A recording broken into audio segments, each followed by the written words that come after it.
with TCL. Get in the know. Non-stop Vikings talk. It's Purple Daily on Score North and ScoreNorth.com. That's right. Welcome in to Purple Daily. Write that down every Wednesday. Mackey, Judd, Declan, and a guest listener predictor, where we are the only show in America, and on Mackey and Judd as well, every Wednesday, that actually keeps track of our predictions, holds each other accountable with, in this case, completion percentage and touchdowns. It's revolutionary, really. I mean, you know, calling out your wrong predictions in this business. And a lot of people are afraid of it. Not us. We lean into, to steal a buzz phrase from 2020-21, we lean into how wrong we are on a regular basis on this show. So a couple house cleaning items before we get into the accountability session and the predictions. If you haven't heard already, March is Pick Your Prize month here on Purple Daily and across the Score North network. So every day until March 26th, we are giving away $100 to one person who opens the Score North app. That's step one. So we're just in a generous mood. Thanks to our sponsors. Here's $100 to one random person that opens the app every single day. That person will also be entered to win a $10,000 prize pack from one of our 9 partners. You can take a look at all the prize packs on the Score North app. The winner today of the $100 is Paul K, and he's now entered for the $10,000 Pick Your Prize grand prize drawing. So open the Score North app. It's free to download. You can find all of our shows and Judd's written work and all of our content there. You can register and then enter the Pick Your Prize contest through listener rewards. Yeah, Paul, $100 in his pocket. Pretty cool. And Declan, you got some Corona Hard Seltzers in your pocket, it looks like, over there. Or are you just happy to see us? I can't tell. No.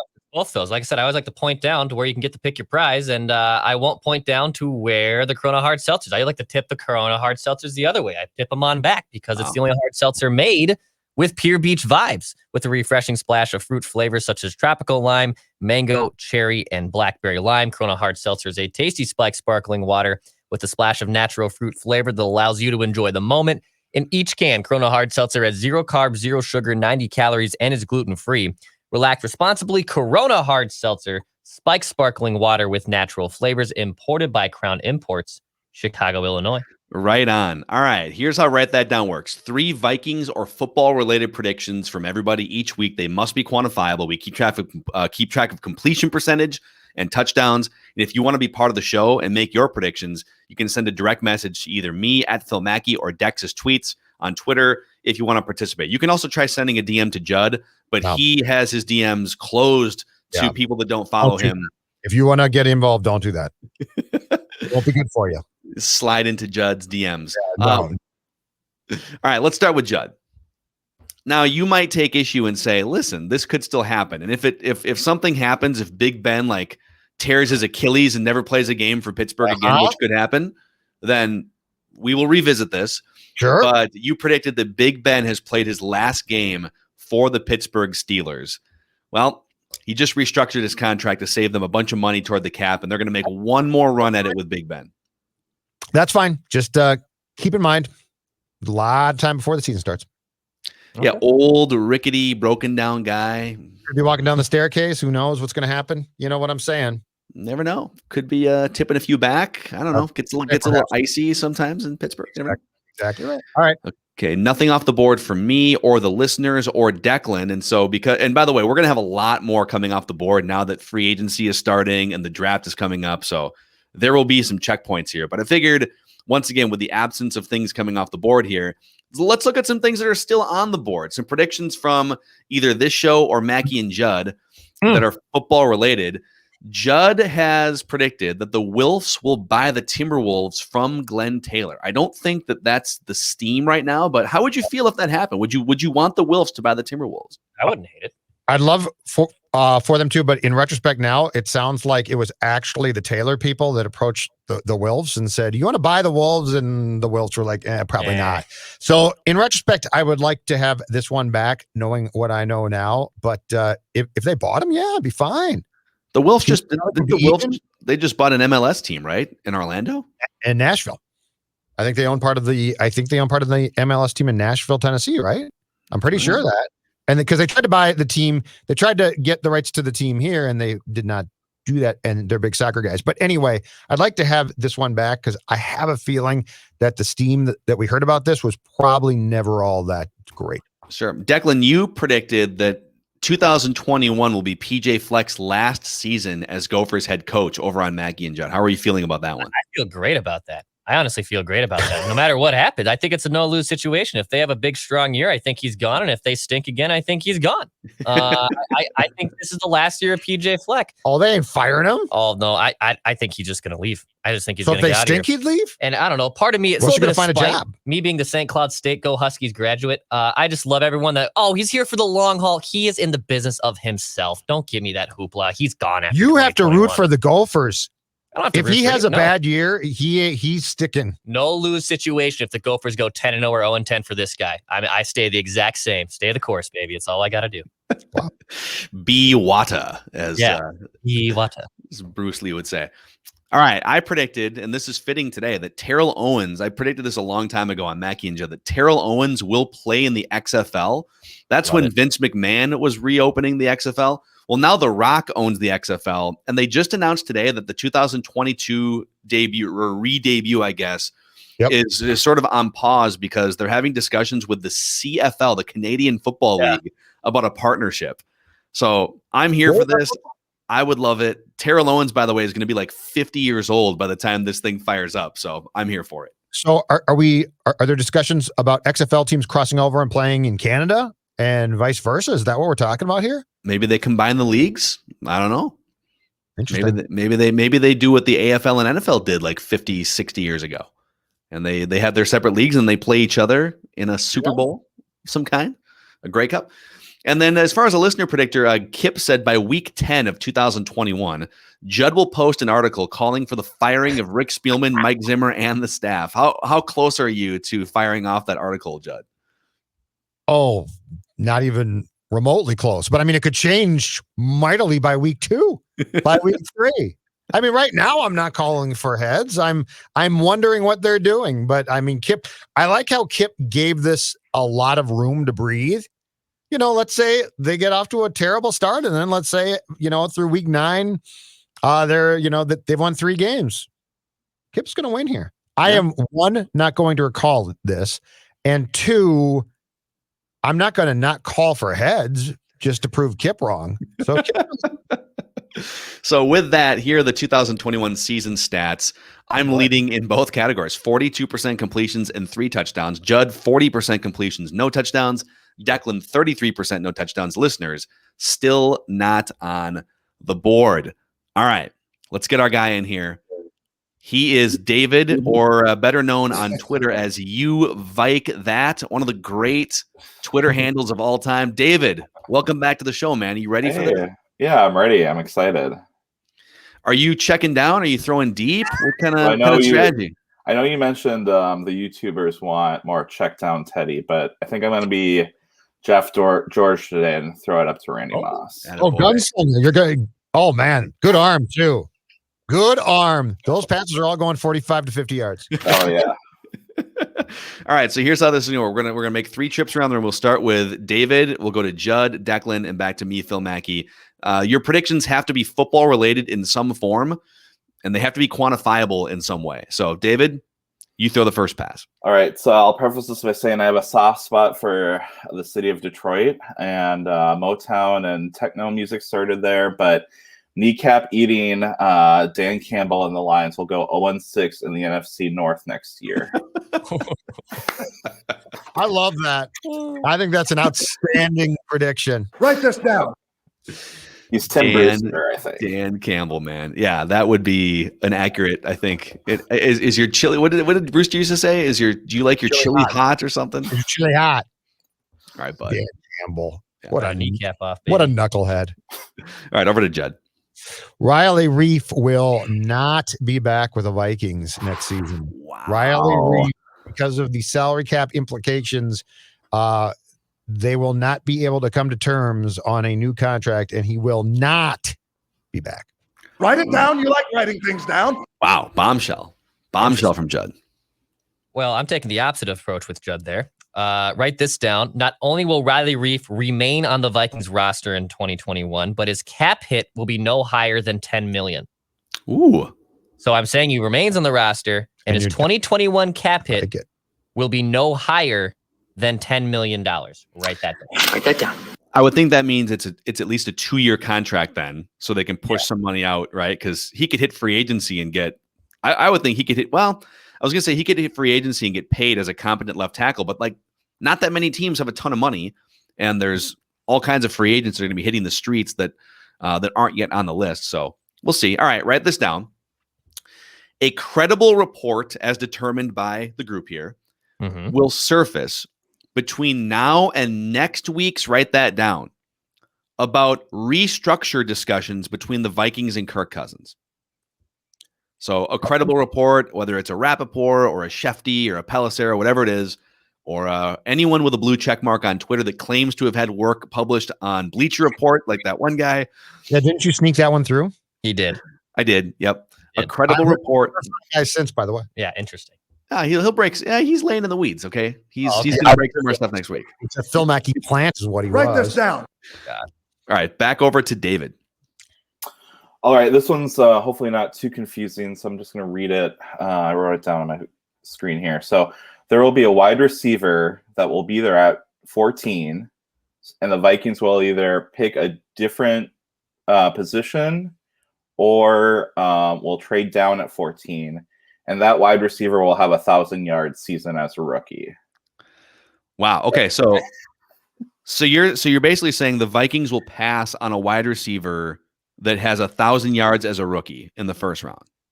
Yes, I think his name is Rashad Bateman, but I'm not going to put that in my prediction. Well, we should quantify it probably at least like in the first round, right? Because like let's just say something in the first round. In the first round, got it. So first round, first round pick that will at 14. I got it. So a wide receiver will be available at 14. The Vikings will take a different position or trade down, and that receiver in the first round will have a 1,000-yard season. Yep. Yeah. Or a better way, unless I'm missing something, a better way to shorten and phrase it is a receiver drafted after the Vikings in the first round will go for over 1,000 yards. Sure. As a rookie, right? Because that's basically what you're saying. Okay. Yep. That way Declan doesn't have to write 500 words and grab it in here. Yeah, I can kind of be verbose sometimes. Yeah, I like it. You are not messing around, my man. I love it. Love it. All right, back to Judd. Joe Thuney, best guard available on the market, right? Joe Thuney will end up with the Cincinnati Bengals. Okay. Wow. Joe Thuney will end up as a member of the Bengals. Write that down. So Sorry, Bengals might wind up drafting a left tackle and signing the most expensive left guard to make sure Joey Burrow feels good. And you know why they can do it? Because they've got an outstanding young quarterback who's on a rookie deal. Yep. So they can pay to protect him. Yep. Amen. Okay. I like it. Write it down. You like writing things down. All right, next up, between now and the NFL draft, the Vikings will sign a guard to a reported 3-year deal. Okay. So between now and the NFL draft, the Vikings will sign a guard to a reported 3-year deal. Write that down. Write that down. What if it's a 4-year deal? Then it's not correct. Okay, so you're I'm locked in with 3 years. I'm calling in for 3 years. Okay. And I think that's a touchdown because I'm being specific. It would be a touchdown. Yep. Right. Specificity is your friend if you want to throw passes into the end zone. Right. So, all right. You can tell me if this is a touchdown or not. I'm going to keep the left guard predictions going here. We're on a roll. Write this down.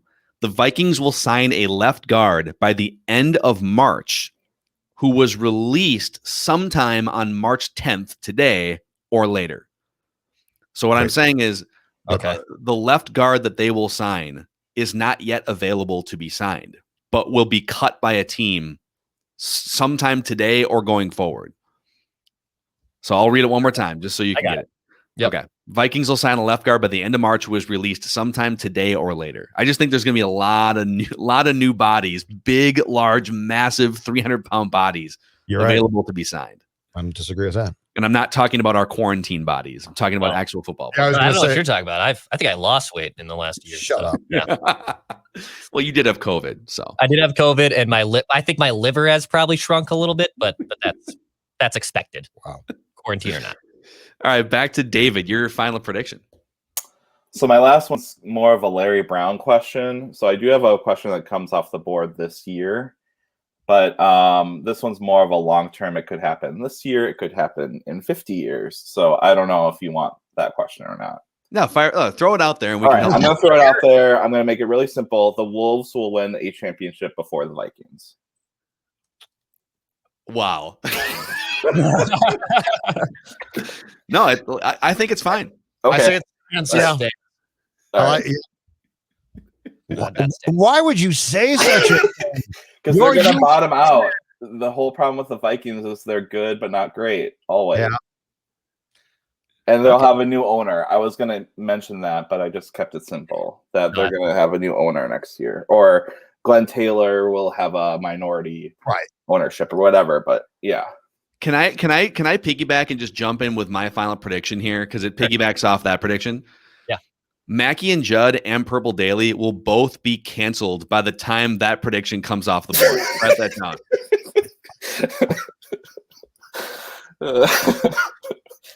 That is my official prediction, Dex. You can put it on the board. Yes. All right. You got it. David, great work here. If you've got anyone in your life you'd like to thank, now that you've got this Purple Daily platform here, fire away. The floor is yours. Mostly my wife, just like we have a young kid, and it's just really nice for her to be. She's very supportive, and she had you guys do a shout out for my birthday last year, so that was really nice. And then also you guys, because I keep you in the background listening to you guys when I am doing chores with my young son. So yeah. Right on. Well, dude, thanks for being a loyal listener and follower. YouVikeThat on Twitter if you want to follow David, and we'll talk to you again soon, man. All right, thanks. All right. All right, Judd Zolgad, your final prediction here of the week. Oh, Jimmy Garoppolo will be the starting quarterback next season for the New England Patriots. Oh, okay. Oh, wow. Jimmy Garoppolo will be the Patriots starting quarterback next season. Yeah, it kind of feels like they're just desperate over there, laying in the weeds, right? And they can absorb his contract. They got a bunch of guys. San Francisco is so full of crap when it comes to their intentions. Like, they are lying. The Vikings are lying. The 49ers are absolutely lying through their teeth. Dude, the 49ers were out on Garoppolo 2 postseasons ago when they put training wheels on him on the route to the Super Bowl. They've got a coach that knows QBs really well and doesn't like him. So that says enough. Yeah. All right, Declan, take us home here. Write this down. Last one. My second favorite team, Aaron Jones, will not re-sign with the Green Bay Packers. He was not tendered a franchise tag yesterday. And even though he claims he would still like to play for Green Bay, somebody's going to give that dude some money. And I believe who's their backup? Jamal. I don't even know who it is. They're not going to be the starting running back here. It's another running back, which is what you do with running backs. That's right. So what most teams do. We got a backup. Let's put him in. I'm a big fan of Aaron Jones, but he will not re-sign with the Green Bay Packers. Yeah. Sorry. So, yeah, I think that's what I mean. When you come to that crossroads, you don't pay running backs that much money. Like, you don't. What team are you talking about? I'm just saying. It's fun to watch them, but you're not winning a Super Bowl paying a running back $12-15 million. Anywho, those are your predictions. You'll write that down, predictions and accountability session for the week. Boys, before we put a bow on this episode, it is Kirk Cousins Appreciation Week here on Purple Daily. And I'd love to bring to you, I can take this off the screen. There you go. I'd like to bring to you another Kirk Cousins interesting nugget here, factoid, as part of Kirk Cousins Appreciation Week. Are you guys ready for it? Yes, please do. Kirk Cousins is one of the 20 highest paid, richest quarterbacks in the history of professional football. And you might construe that to be negative, but I'm here to praise Kirk Cousins and say, you know what? That man, when he was a little boy throwing a football around in the backyard with his family in Michigan, wherever he was throwing a football around, he dreamt one day about being a starting quarterback in the NFL and maybe hitting it big financially and being rich. And Kirk Cousins in his career has banked $140.4 million in career earnings, just behind Brett Favre and just ahead of Jay Cutler and Tony Romo. And so congratulations, Kirk Cousins Appreciation Week, for being one of the richest and most financially savvy athletes to walk the United States. I would like to piggyback off of that and say this, because this is what I like about Kirk. Kirk right now has the chance to help his team and help himself win football games by taking a little less. I'm sure he'll do it. I appreciate the fact that Kirk is presented with an opportunity here to take a little bit less to get a little bit more. I mean, I appreciate that. It's a Kirk Cousins appreciation. It's an appreciation of the system that is working for Kirk to win a Super Bowl. Just take a little bit less. Yeah. I think he's willing to take a little bit less, but this is the thing. He doesn't have to take less. He just has to take the cap hit has to be less this year, and then he gets more later. Yeah, just restructure it. What I'm saying is there's an opportunity here for Kirk to show who we know deep in his heart he is, which is a selfless human being who is a team guy who wants to win a Super Bowl more than make money. If you said, Kirk, you know what, Kirk, in 15 years, you're going to be homeless living in a car, but you have a Lombardi trophy and a ring, Kirk's going to say, I want the trophy. He also doesn't spend his money. Like, he probably has more money than most of the guys on this list. Yeah, like, still wondering where the heck you didn't hire us for your birthday party? Yeah, dude, he balked at $150,000 Creed fee, for God's sakes. Like, he probably has toilet paper that costs $150,000. Can you guys name the 5 richest quarterbacks in NFL history? Peyton Manning. In terms of career earnings, not like, post-career Terry Bradshaw TV money. Peyton Manning. Manning he's 4th. Brett Favre. No, not Brett Favre's not even in the top 10. He's ahead. Yeah, he's ahead of Kirk, or he's right by Kirk. Okay, Kirk's like 20th. Tom Brady. Brady's 3rd. Okay, so Manning, Brady. This is gonna sound weird, but like Matthew Stafford. It's a good guess. Stafford's like 8th or 9th on this list. Okay. So he's behind Kirk, huh? No, Kirk's like 20th. Oh, Kirk's 20th. Okay. Trying to think of like the last of like the big rookie deals, like Sam Bradford. Yeah, Sam Bradford's probably in the same. There's no way Sam Bradford's top 5, is he? No, Bradford's just behind Cousins, actually. That's hilarious. Okay, so who's on the rest of the list? The number 1 is Drew Brees. Okay. $274 million in career earnings. Yeah, he deserves it. Number 2 is Ben Roethlisberger, $266 million in career earnings. Yeah. And then you get to Tom Brady at $258, which could be more, but he's selfless.